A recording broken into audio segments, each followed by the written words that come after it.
మొదటి ఏం స్టార్ట్ చేయాలంటే I think I love you రా. ఇప్పుడు ఈ కొన్ని కొన్ని ఇన్సిడెంట్స్ జరుగుతున్నాయి కదండి, అంటే ఇప్పుడు bus burning and all of that is happening.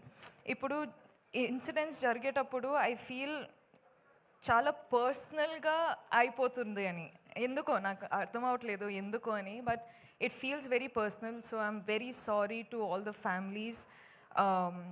కేర్ఫుల్గా ఉండండి, కేర్ తీసుకోండి అని చెప్పొచ్చు, కానీ ఆ సిచ్యువేషన్ వచ్చేటప్పుడు we're all helpless. So I'm extremely sorry, ఏం చెప్పాలో నాకు అర్థం కావట్లేదు. So again I'm very very sorry. అంటే ఇప్పుడు గర్ల్ ఫ్రెండ్ ట్రైలర్ చూసారు, I hope you like it. Girlfriend అనే సినిమా, ఈ ఫిల్మ్స్ చాలా ఫిల్మ్స్ సెలెక్టెడ్గా చేస్తున్నాను, వర్క్ చేస్తున్నాను, కానీ గర్ల్ ఫ్రెండ్ వచ్చేటప్పుడు నాకు ఎందుకో ఇది చాలా చాలా ఇంపార్టెంట్ స్టోరీ చెప్పడానికి అని అనిపించింది. నాకు నంబర్స్, సక్సెస్ అవన్నీ నాకు తెలియదండి. నాకు ఒక మంచి సినిమా, మంచి స్టోరీ చెప్పాలి, నా ఆడియన్స్ నా ఫిల్మ్ చూడడానికి వచ్చేటప్పుడు ఏదో ఒక ఫీలింగ్తో బయటకు వెళ్ళాలి అని నేను నా సినిమాలు చేస్తానండి. అండ్ ఇదొక సినిమా, గర్ల్ ఫ్రెండ్ అనేది రైట్ టైంలో, రైట్ కాన్షియస్లో రైట్ డెసిషన్ తీసుకున్నానని అనిపిస్తుంది. So I hope I have all your support.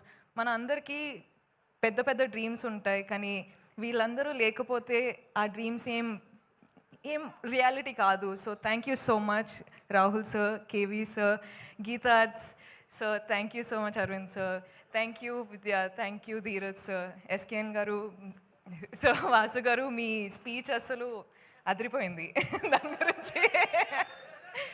And thank you Dikshit, I love you too. Dikshit అంత మంచి కో యాక్టర్, నాకు చాలా సపోర్ట్ చేశారు. అను కూడా చాలా సపోర్ట్ చేశారు. I really wish you was here. Hesham sir, thank you so much for the music. And మీరందరూ audience చాలా ప్రేమ ఇస్తున్నారు, చాలా సపోర్ట్ చేస్తున్నారు. I love you, I do this for you, you are the most important thing in my life for me. Thank you so much and I love you again. Love you Rashmika, thank you so much. Very very happy to see you again. మళ్ళీ ఇలాంటి ఒక మా అందరికీ relate